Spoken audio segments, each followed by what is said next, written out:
Olá, tudo bem? Espero que esteja tudo bem com você, com a sua família, com a sua vida, com a sua saúde, né? Que Deus abençoe tua vida. Mais uma vez estamos aqui no canal Bereano Básico, seja bem-vindo a esse canal. E dentro da nossa simplicidade, eu quero nesse momento fazer alguns comentários a respeito do livro Missões. Vale a pena investir, do Dr. Russell Shedd. Muito bom o livro. E hoje eu quero trabalhar aqui o primeiro ponto desse livro, após a introdução, que é o triunfalismo ambíguo. O que significa a palavra ambíguo? Ambíguo quer dizer algo que tem outro sentido, né? Ou às vezes um falso sentido, falso entendimento, uma falsa compreensão, né? Algo equivocado, né? Então o Dr. Russell Shedd trabalha com essa questão também. E eu quero destacar aqui,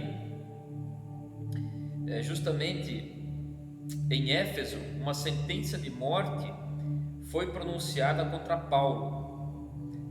Ele enfrentou feras numa luta que, ainda que não fosse literal, deve ter sido ameaçadora, porque ele mesmo diz: dia após dia morro, né?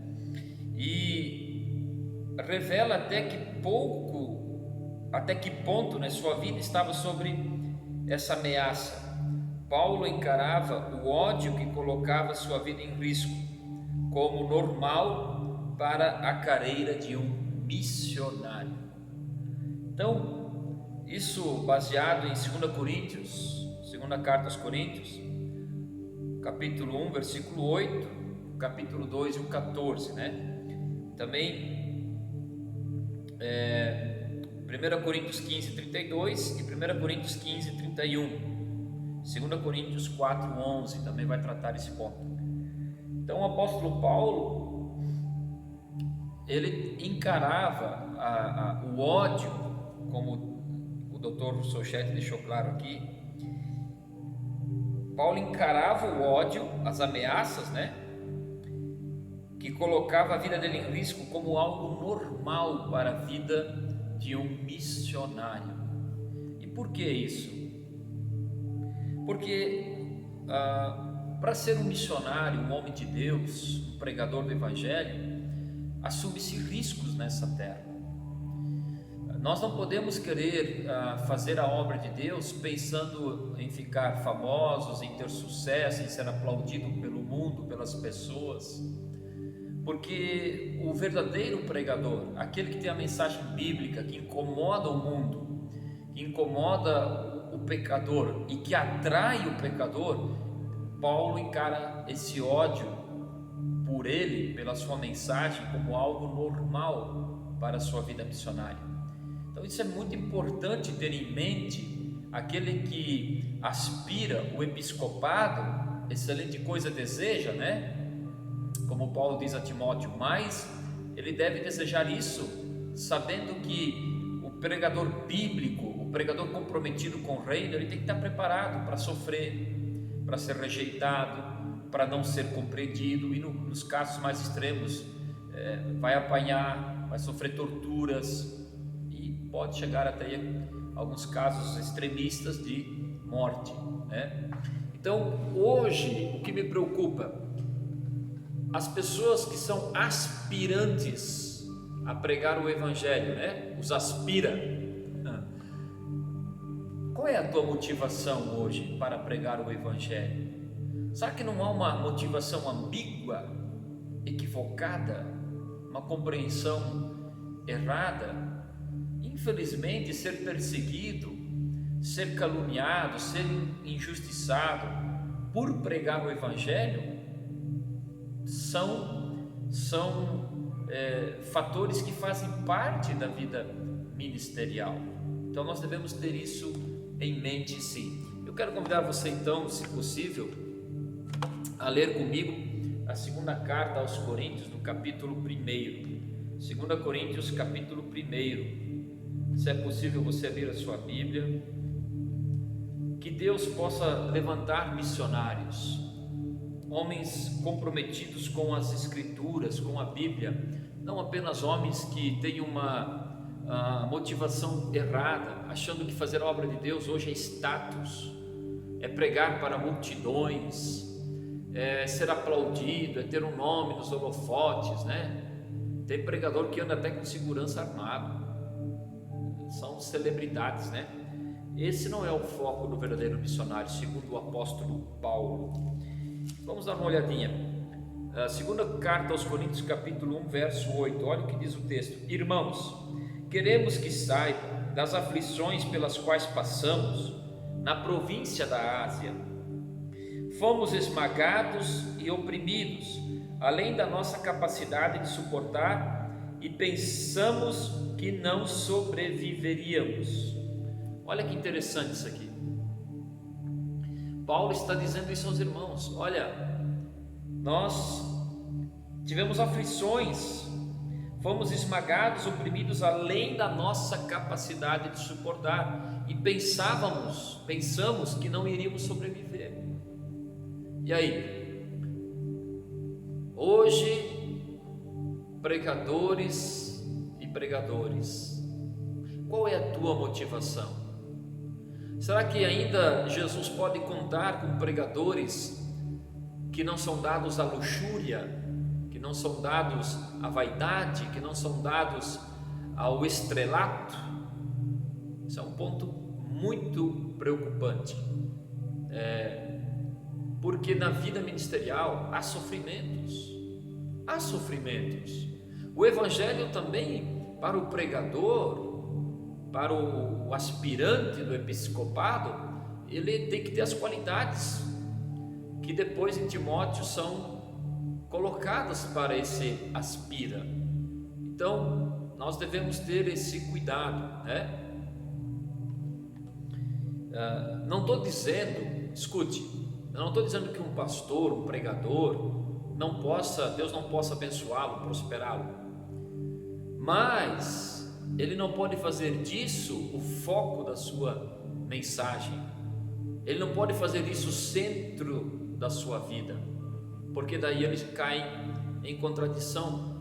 Então ele vive um evangelho hedonista e dualista, em busca dos prazeres.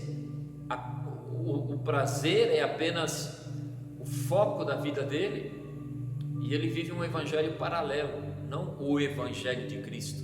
Porque o evangelho de Cristo é humildade, é reverência, é cruz, tem sofrimento. Paulo disse aqui na segunda carta aos Coríntios. Vamos ver 2 Coríntios 2,14, o que Paulo fala: mas graças a Deus que em Cristo sempre me conduz triunfantemente. Agora, por nosso intermédio, ele espalha o conhecimento de Cristo por toda parte como um doce perfume. Então, esse é o ponto, né? Quando Paulo escreve a Timóteo, chamando a atenção de Timóteo e chamando Timóteo para permanecer firme na doutrina, na sã doutrina, para não ceder à pressão popular, veja que Paulo estava onde? Paulo estava preso em Roma. Paulo estava preso por causa do evangelho. Paulo não estava voando de avião de um lado para o outro, ou andando de navio para um lado para o outro, pousando em hotéis caríssimos, exigindo até o tipo de água que ele ia beber, ou cobrando cachês milionários para pregar a palavra de Deus. Paulo não estava fazendo isso. Paulo estava preso. Claro que estou aqui conjecturando, né? Na época não tinha aviões, na época não tinha esse tipo de atitude como nós a vemos hoje. Também tinha os falsos profetas, né? Nós vemos lá no Didaquê dos apóstolos, os apóstolos aconselhando as igrejas que se um pregador que se diz itinerante pedisse pouso um dia, era para recebê-lo. Fosse 2 dias sem trabalhar, sem fazer nada, já era para ficar desconfiado. Se ele pedisse para ficar o 3º dia, era para mandar embora, porque era um falso profeta. Isso é muito sério, né? Então o que eu quero dizer é o seguinte: a motivação, a questão não é se o pregador vai ter algum bem ou não, mas a questão é, qual é a motivação dele fazer a obra? E se ele perder esses bens? E se tirarem dele seu carão, sua casona, se ele perder o dinheiro do banco, se ele for preso, sabe que ele está disposto a continuar sendo fiel e encarar isso como normal, assim como Paulo encarava? Então nós devemos cuidar, qual é a nossa motivação? Porque pregar o Evangelho para alguns não passa de um cabide de emprego. Pregar o Evangelho para alguns hoje não passa de uma profissão, um sustento. Na verdade não estão preocupados com a sã doutrina, não estão preocupados com as almas de fato, estão preocupados em falar coisas que as pessoas vão se agradar em ouvir, estão preocupados em trazer mensagens de autoajuda, estão preocupados em agradar o coração dos ouvintes, porque eles esperam algo em troca, quando não a sua própria vanglória, sua fama, seu sucesso, seu estrelato. Eu queria ver a igreja de hoje, muitos irmãos de hoje, nos dias de Paulo, quando se souber, o apóstolo Paulo foi preso em Roma, e aconteceu a mesma coisa que aconteceu. A Ásia, as igrejas da Ásia abandonaram Paulo lá em Roma. Paulo ficou sozinho. Sim, o apóstolo Paulo ficou sozinho. Então nós temos que cuidar para não viver um triunfalismo ambíguo. A igreja de Cristo, ela é triunfante e não triunfalista. Viver o Evangelho, pregar o Evangelho, andar no Evangelho, não quer dizer que você vai ser vitorioso no sentido de ganhar todas as batalhas. Não é isso que Paulo nos mostrou aqui. Ele disse que na Ásia eles sofreram muito, e além do que eles podiam suportar, e acharam que não iam conseguir, mas depois ele disse que Cristo o tem guiado triunfantemente. Paulo, quando escreve possivelmente essa última carta, foi as duas cartas ali a Timóteo, ele estava preso em Roma, acusado falsamente. Então não crie motivações erradas para pregar o Evangelho, expectativas erradas, ambíguas. A igreja de Cristo, ela é triunfante, mas não triunfalista. Ela não é triunfalista, quer dizer, tem cruz, tem escassez, tem deserto, tem provas, não é só vitória, não é só multiplicação de pão e peixe, não é só riqueza, prosperidade, não. Tem pessoas que se convertem a Cristo e nunca vão enriquecer, a maioria, porque a verdadeira prosperidade, conforme o próprio Dr. Rousseau Chet, a maior prosperidade que um homem pode ter é partir dessa terra com a certeza da salvação. Eu creio nisso, eu creio muito nisso, eu acredito nisso, e em tudo Deus tem guiado nossas vidas. O ministério às vezes é pesado, às vezes as pessoas nos traem, as pessoas não nos compreendem, as pessoas às vezes querem que você fale aquilo que elas querem ouvir, mas não é o que elas precisam ouvir, e falar o que elas precisam ouvir às vezes traz conflitos, perseguições, injúrias, calúnias. A obra de Deus às vezes é sofrida na área financeira, às vezes você conta moedas para sustentar a tua casa, tua família, mas o verdadeiro missionário, ele não olha para essas riquezas. O missionário que está comprometido com Cristo, ele confia que Cristo o guiará triunfantemente, porque a esperança dele não é um carro zero, a esperança dele não é uma casona enorme, linda, a esperança dele não é ser famoso, estrelinha de Jesus, não. A esperança dele é ir para o céu e levar o máximo de pessoas possíveis junto com ele. Devemos então fugir da ambiguidade, não viver um triunfalismo ambíguo, para não cairmos em conceitos errados. Vamos ler também 1 Coríntios, primeira carta aos Coríntios, capítulo 15 e o versículo 31 e o 32, olha só. Diz assim, ó: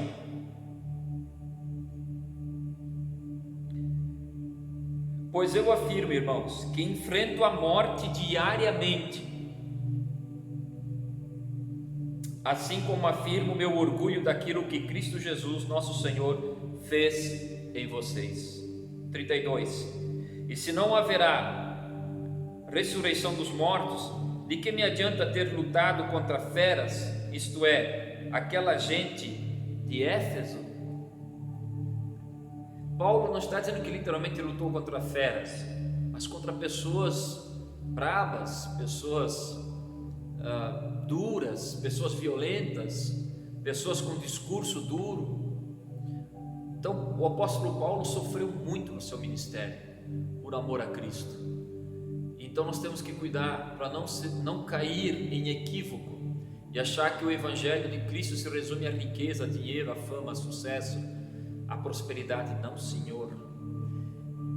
Esse mundo nos odeia. O verdadeiro crente não é aplaudido pelo mundo, ele é odiado pelo mundo. O verdadeiro pregador muitas vezes é perseguido, é odiado, porque o mundo está nas trevas e o cristão anda na luz. Então nós temos que tomar cuidado para não termos as motivações erradas e desejar o episcopado pelas motivações erradas. Vamos ler também 2 Coríntios 4:11. Eu encerro com esse texto hoje, e assim que a próxima oportunidade nós vamos dar continuidade a esses pontos que o Dr. Souchet levanta. Olha só, 2 Coríntios 4:11 diz assim, ó: sim, vivemos sob constante perigo de morte, porque servimos a Jesus, para que a vida de Jesus se manifeste em nosso corpo mortal. Essas são palavras do apóstolo Paulo. Amém? Algo que o Dr. Souchet diz nesse livro e eu nunca mais vou esquecer na minha vida: a graça é central, mas não é uma graça sem compromisso. A graça é central, a graça é o ponto de tudo. Se eu não me engano, Spurgeon disse: a 7 palmos todos os homens são iguais. O que faz a diferença é a soberana graça e misericórdia de Cristo. A graça é central, é o centro de tudo, é o segredo de tudo, mas ela não é sem compromisso. E esse compromisso nos coloca diante de desafios, de provações, de lutas. Eu fico emocionado quando eu falo disso, porque me vem à memória um relato do pregador Paul Washer.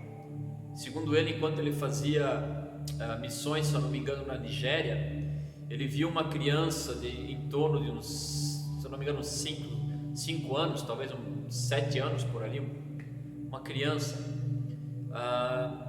tomar 5 tiros no estômago de um radical